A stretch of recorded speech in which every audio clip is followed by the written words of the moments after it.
Om Shanti. Om Shanti. Om Shanti. Good morning. आज बड़ी सौभाग्य की बात है जो मुझे बाबा के संग का अनुभव सुनाने को कहा है। दुनिया में आते हैं और चले जाते हैं, लेकिन कुछ ऐसे आते हैं जो नाम रोशन कर जाते हैं।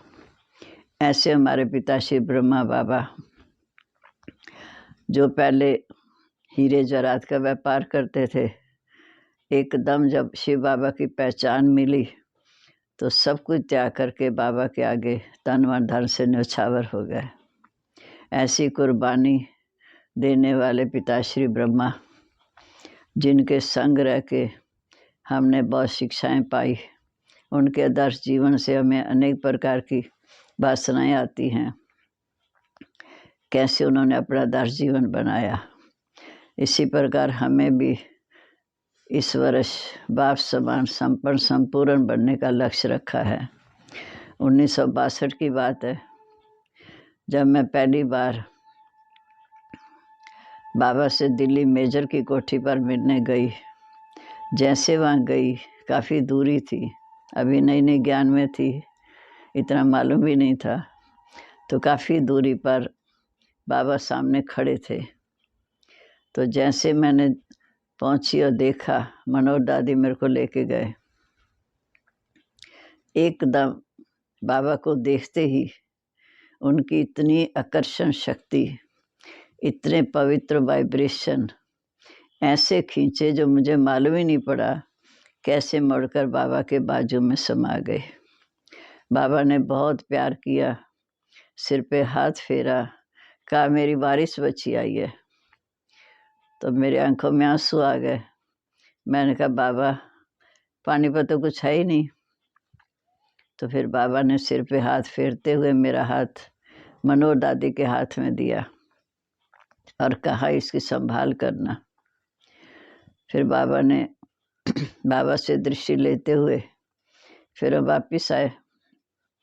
उस समय मैं झांसा में सर्विस करती थी। फिर वापिस आए। आने के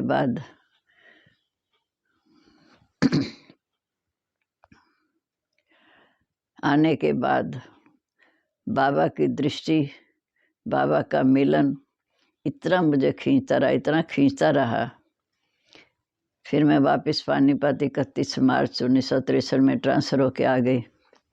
तो बार बार कहे बाबा से कैसे मिलूं। फिर मैं बाबा को पत्र लिखना शुरू किया।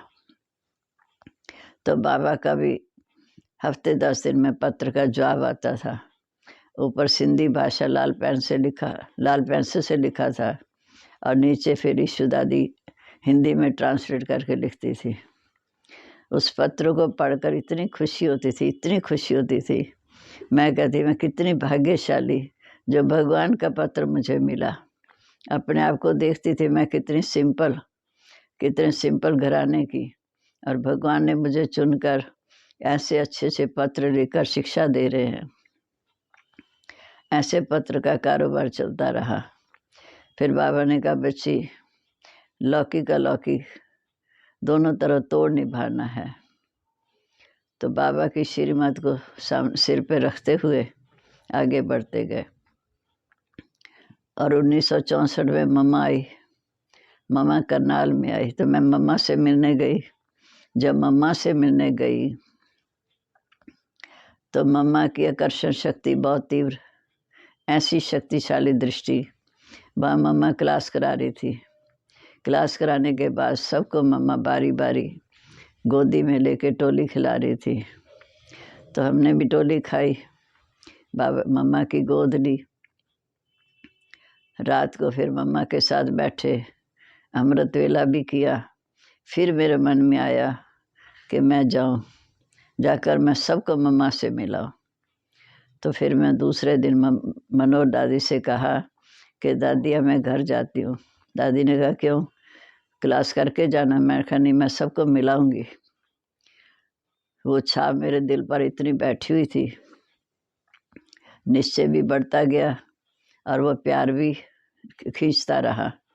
फिर मैं वहाँ से फटाफट बस से पानीपत आई आकर पहले स्कूल गई, एप्लीकेशन लिखी, फिर वहाँ जो सुनते थे ज्ञान उन सबको कहा, फिर घर गई, घर जाकर सबको इकट्ठा किया, क्योंकि मनोहर दादी हमारे घर आती थी। शुरू की सेवा वहाँ से शुरू हुई। फिर उसके बाद वहाँ सबको इकट्ठा करके स्टेशन पर भगा के ले गए। स्टेशन पर गई तो बठिंडा ट्रेन 10:30 बजे आती है, सब वेट कर रहे थे। जैसे ट्रेन पहुंची तो उस समय मम्मा गेट पे खड़ी थी, बाकी सब पीछे थे। तो मम्मा ने सबको ऐसे दृष्टि दे रही थी, तो मैं भागी भागी गार्ड के पास गई। मैंने कहा, भैया हमारी मातेश्वरी बहुत दूर से आ रही है, तो 2 मिनट गाड़ी ज़्यादा रोक लेना। तो वो भी नीचे उतर आया।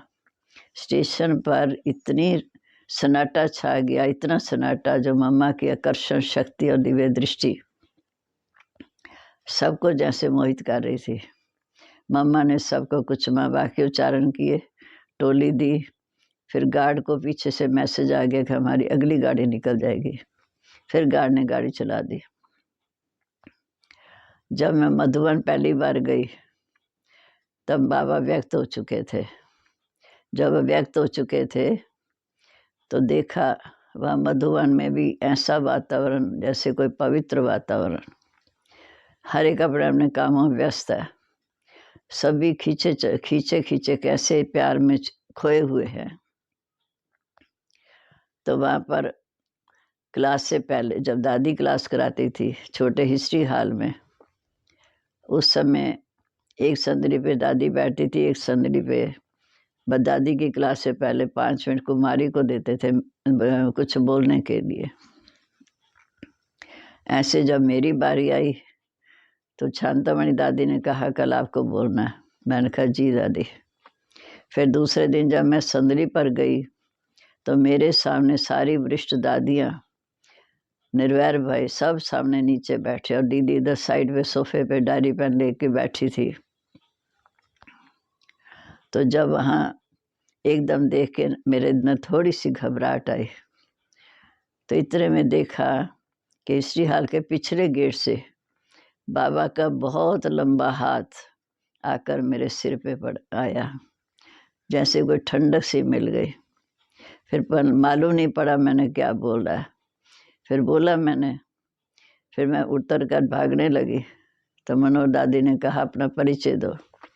फिर मैंने अपना परिचय दिया, फिर उतर के मैं पीछे जाके बैठ गई।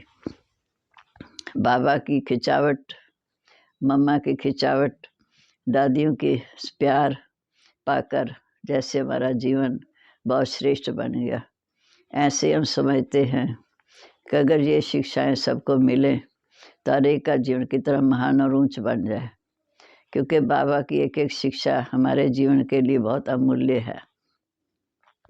और अमृत वेले का योग जो हमें शक्ति देता है, तो योग की तरफ, बाबा के माँ बाप की तरफ बहुत ही ध्यान रहता है, जिसके कारण हम अपना भी जीवन बनाते हैं और अपने जीवन से अनेक आत्माओं का भी जीवन बनाने के लिए श्रेष्ठ प्रेरणाएं देते हैं। इसी प्रकार जो बाबा के संग का अनुभव था, जो आज मैंने आप सबके सामने रखा। धन्यवाद। ओम शांति।